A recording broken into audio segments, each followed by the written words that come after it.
Yeah, ahí me lo tiro.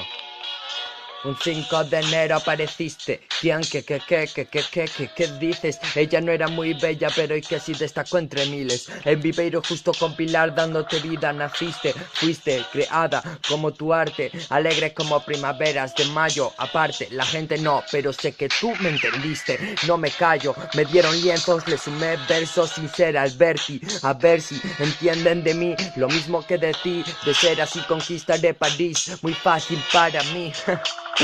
Pinturas, versos atrevidos, creación llamada arquitectura humana, luchar por lo que queremos, ojalá una vida americana. Tengo que hacer como tú y quitarme el manto de algas, seré el mejor y lo seré, me llevaré el oro, sin plástico mi arte es pura y ya está.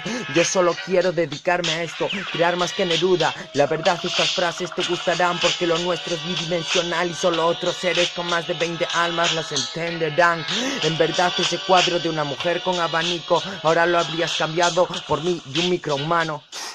También lo he pensado en unos cuantos años. Te veré tú con tu brocha, yo con mi boli, marcando trazos, trazando nuestro legado, homie. Cuando analicen esto se habrán cagado. Ese 6 de febrero no tendría que haber llegado. Marcados tus pasos llego yo con otro tipo de cultura, sin armadura, otro gallego triunfando, dando bombos de manera dura.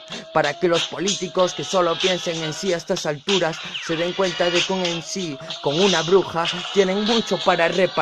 Y todo por la cultura. Yeah. Para mí, para ti, para todos.